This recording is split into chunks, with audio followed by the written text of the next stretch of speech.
দর্শক, সন্তানকে বাঁচাতে গিয়ে মারধরে মা ছয়েদা বেগম নিহতের ঘটনার সবশেষ তথ্য জানবো। কক্সবাজার থেকে যুক্ত হচ্ছেন সহকর্মী আজিম নিহাত। আজিম, বিকেলে তো মামলা হওয়ার কথা ছিল, হয়েছে কিনা, আর একই সাথে জানাবেন অভিযুক্তদের আটকের ব্যাপারে পুলিশ কি বলছে। জুবাইর, এখনো পর্যন্ত কেউ আটক হয়নি। আমরা আসলে ঘটনার পর থেকেই এই বিষয়টি নিয়ে, আপনি জানেন যে শুধু কক্সবাজারে সীমাবদ্ধ নেই, সারা দেশে এটি নিয়ে বেশ সমালোচনা তৈরি হয় এবং কিন্তু এরকম পরিস্থিতির মধ্যেও এখনো পর্যন্ত যাদের বিরুদ্ধে অভিযোগ তোলা হয়েছে তাদের কাউকেই আটক করা হয়নি। আমরা ঘটনার পর অভিযুক্তদেরকে সংবাদ সম্মেলন করতেও দেখেছি, কিন্তু আসলে পুলিশ যেটি বলছে তাদেরকে আসলে খুঁজে পাচ্ছেন না। ফলে মানুষের মধ্যে একটি আশঙ্কা তৈরি হয়েছে যে কোনোভাবে রাজনৈতিক প্রভাব বিস্তার করে তাদেরকে আসলে কোনো না কোনোভাবে এড়িয়ে যাওয়া হচ্ছে।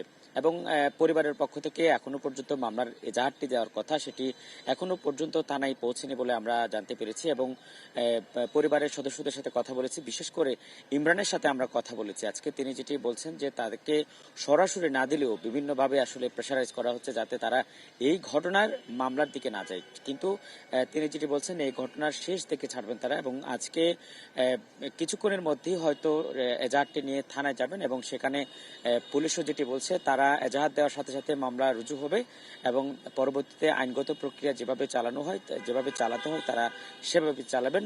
এবং আমরা জেলা পুলিশের ঊর্ধ্বতন কর্মকর্তার সাথে কথা বলেছি, তিনিও যেটি বলছেন যে আসলে লোকালি কয়েকটা টিম কাজ করছে যে আসামিদেরকে খুঁজে বের করার জন্য। তাদেরকে আসলে নাগালের মধ্যে না পাওয়ার কারণেই মূলত আটক করতে কিছুটা ব্যাগ পেতে হচ্ছে। তবে তারা আশা করছেন শীঘ্রই আসামিরা ধরা পড়বেন এবং এই ঘটনার একটি নির্দিষ্ট জায়গার মধ্যে তারা যেতে পারবেন। তবে পুলিশ যেটি বলছে তারা এখনো পর্যন্ত মৃত্যুর কারণ নিশ্চিত হওয়ার জন্য পোস্টমর্টেম রিপোর্ট অর্থাৎ ময়নাতদন্তের যে রিপোর্ট সেই রিপোর্টের দিকে চেয়ে আছেন। সব মিলিয়ে বলা যায় যে ঘটনার এখনো প্রায় অনেকক্ষণ পেরিয়ে গেছে, যদিও এখনো পর্যন্ত মামলা হয়নি। জুবাইর।